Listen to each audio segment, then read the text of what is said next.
અગર તમે એક નોકરિયાત વ્યક્તિ છો, નોકરી કરો છો, સેલરી આવે છે દર મહિને, તો શું તમને ખબર છે એક 7 લાખ રૂપિયા સુધીનો free of cost life insurance છે તમારી પાસે? કયું છે આ લાઈફ ઇન્સ્યોરન્સ? એ જો જાણવા માંગતા હોય તેના માટે ધ્યાનથી સાંભળજો. હું તમને એક વાત કહું.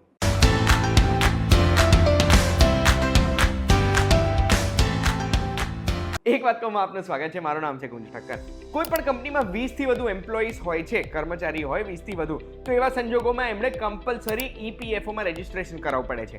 વોલન્ટરીલી પણ 20 થી ઓછા એમ્પ્લોય વાળી કંપનીઝ ઈપીએફઓમાં રજીસ્ટ્રેશન કરાવે છે. અને ઈપીએફના ફાયદા તો આપણે સૌ જાણીએ જ છીએ. સરકાર વ્યાજદર આપે છે, એમાં સૌથી વધુ વ્યાજદરમાંથી એક ઈપીએફમાં મળે છે.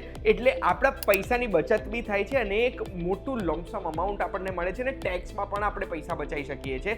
એના તો આ ફાયદા આપણને ખબર છે, પણ શું તમને ખબર છે ઈપીએફમાં EDLI કરીને એક ઇન્સ્યોરન્સ સ્કીમ છે, જે ઇન્સ્યોરન્સ સ્કીમ દરેક એમ્પ્લોયીને મળે છે જે ઈપીએફમાં કોન્ટ્રીબ્યુશન કરતા હોય છે. અને આજના વિડીયોમાં આપણને કેટલું ઇન્સ્યોરન્સ મળી શકે એનું કેલ્ક્યુલેશન હું તમને જણાવવાનો છું. આ ઇન્સ્યોરન્સનું કેલ્ક્યુલેશન આપણે જાણીએ એ પહેલાં જણાવવા માંગુ છું કે અગર કોઈ પણ એમ્પ્લોયી ઈપીએફના મેમ્બર છે અને ચાલુ નોકરીએ એમને જો કંઈ થઈ જાય છે, તો એવા સંજોગોમાં એમના નોમિની, એમના જે વારસદાર છે, નોમિની છે, એ આ ઇન્સ્યોરન્સ રકમ ક્લેમ કરી શકશે અને એમને તરત મળી બી જશે.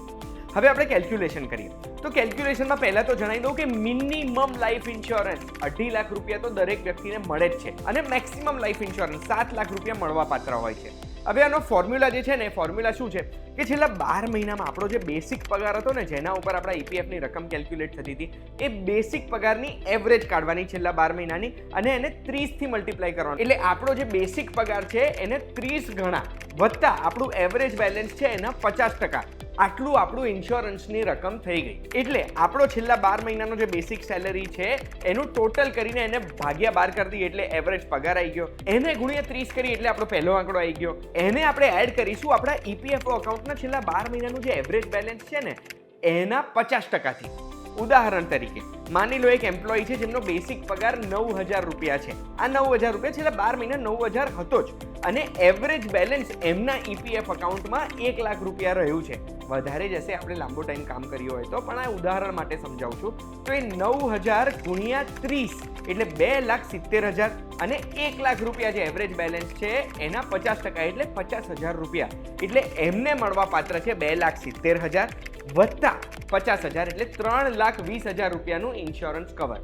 આ ઇન્સ્યોરન્સ કવર મેક્સિમમ 7 લાખ રૂપિયા સુધી જઈ શકે છે અને આ કવર માટે કોઈ પણ એક્સ્ટ્રા ઇન્સ્યોરન્સ પ્રીમિયમ ભરવાની જરૂરત નથી અને ઈપીએફઓના દરેક મેમ્બરને આ મળવા પાત્ર છે. શું આ માહિતી તમને ખબર હતી? અગર ખબર નથી તો કમેન્ટમાં મને જણાવજો, અને અગર ખબર હતી તો તમારા ઘરના પરિવારજનોને પણ આ વસ્તુ જણાવજો, ઈપીએફઓમાં પૈસા કમાવતા હોય તો, કે તમને આ ઇન્સ્યોરન્સ કવર મળવા પાત્ર છે.